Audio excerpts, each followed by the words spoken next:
ఆదోని జిల్లాగా ప్రకటించాలని ఆదోని జిల్లా సాధన జాయింట్ యాక్షన్ కమిటీ ఆధ్వర్యంలో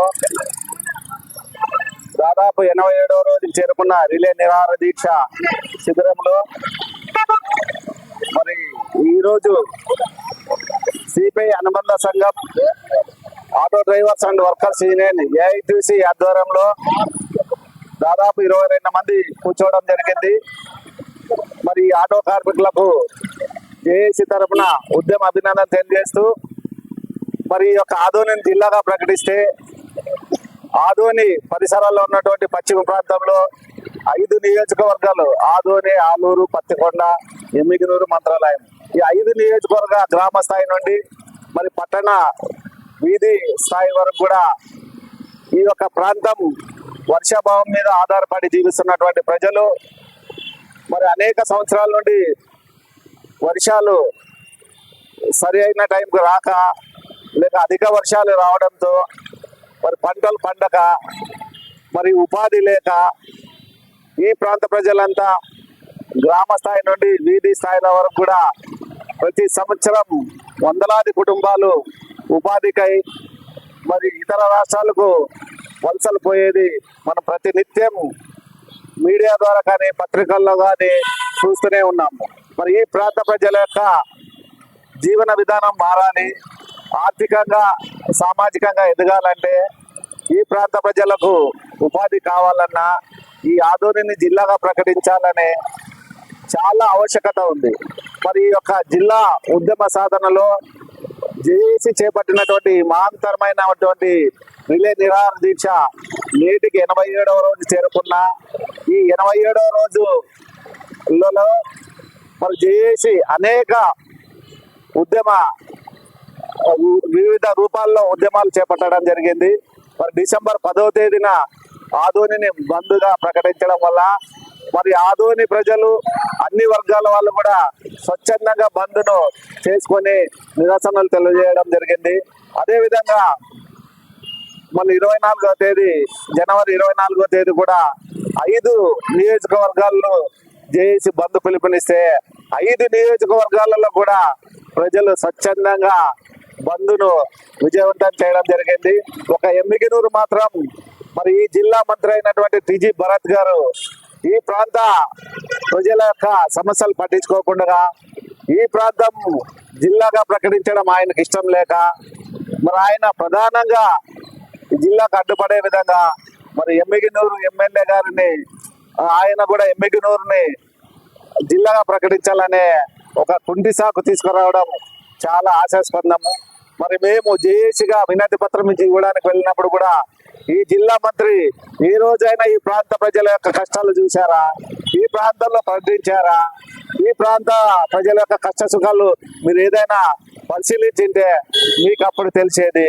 మీరు ఈ ప్రాంతంలో మరి గతంలో మీ తాతలు మీ నాన్నలు కూడా ఆదోనిలోనే పరిశ్రమలు పెట్టి మరి ఆదోని నుండే మీరు ఆర్థికంగా సామాజికంగా ఈరోజు ఆ స్థాయికి ఎదిగారనేది మర్చిపోయి ఈరోజు ఆదోనిని జిల్లాగా ప్రకటించడంలో మీరు చూపిస్తున్నటువంటి వివక్షతను వ్యతిరేకిస్తూ జేఏసీ ఖండిస్తున్నాం. ఎందుకంటే ఆదోని జిల్లా అవసరమా అని జేఏసీ నాయకులను అడగడం, మరి ఆదోని డెవలప్ మాత్రం అడగండి జిల్లా ఇవ్వమని అడగడం చెప్పడం ఇది చాలా బాధాకర విషయం.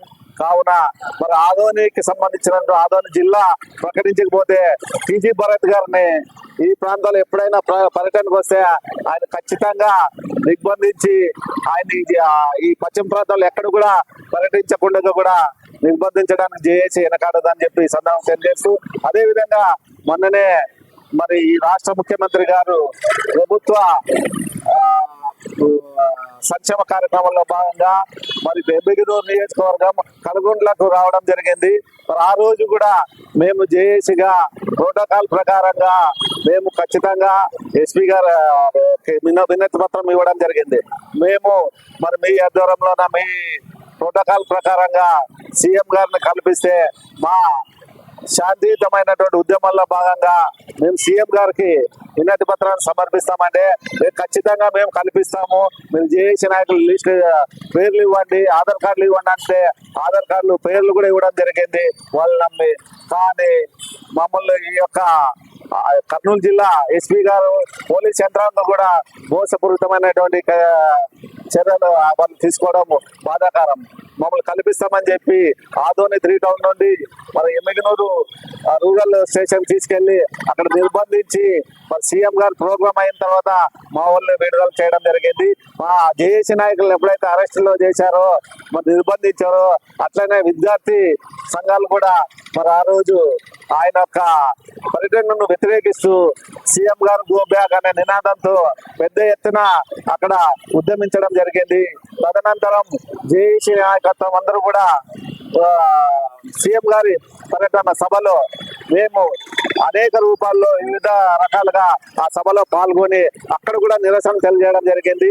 మా జేఏసీ నాయకత్వంలో మరి అక్కడ మా దశకిర్ నాయుడు గారు అయితేనేమి, సుజ్ఞానమ్మ గారు అయితేనేమి, కోదండ గారు అయితేనేమి, రామలింగ గారు అయితేనేమి, మరి నేనైతేనేమి, మరి అలాగే మా జేఏసీ నాయకులు కమత వెంకటేష్ గారు అయితేనేమి పాల్గొని మా నిరసన జెండాలు ఎత్తి ఆదోని జిల్లాకు ప్రకటించాలని చెప్పి మేము ఆ సభలో కూడా నినాదించడం జరిగింది.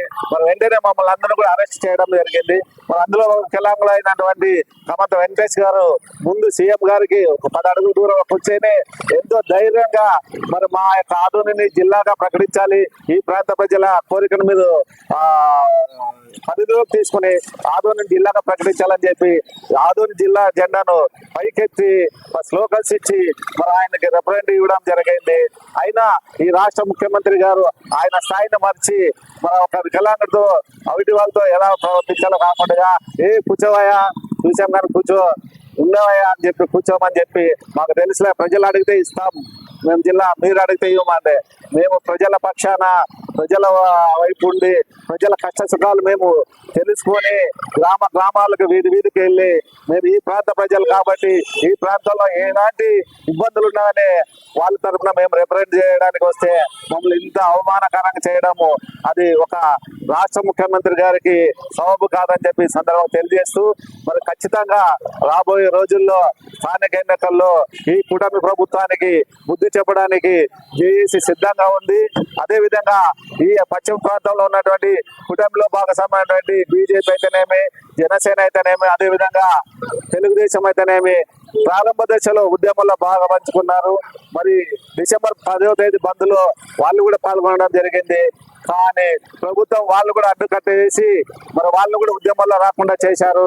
నిజమైన ఈ ప్రాంతానికి సేవ చేయాలని ఈ కూటమిలో భాగస్వాములైన పశ్చిమ ప్రాంత రాజకీయ పార్టీలు వాళ్ళందరూ కూడా జేఏసీగా ఒకటే చెప్తున్నాము, మీరు స్వచ్ఛందంగా ప్రజలు సేవ చేయాలి. ఈ ప్రాంత ప్రజల మంచి కోరే వాళ్ళైతే మీరు పార్టీలకు అతీతంగా మీకున్నటువంటి హోదాలను రాజీనామా చేసి ఉద్యమంలో పాల్పంచుకుంటారని చెప్పి, లేని పక్షంలో మీ ఇళ్లను కూడా దిగ్బంధం చేసి ముట్టడిస్తామని చెప్పి జేఏసీగా తెలియజేస్తున్న టీవీ రేస్ జేఏసీ నాయకులు, భారత కమ్యూనిస్ట్ పార్టీ సిపిఐ పట్టణ కార్యదర్శి.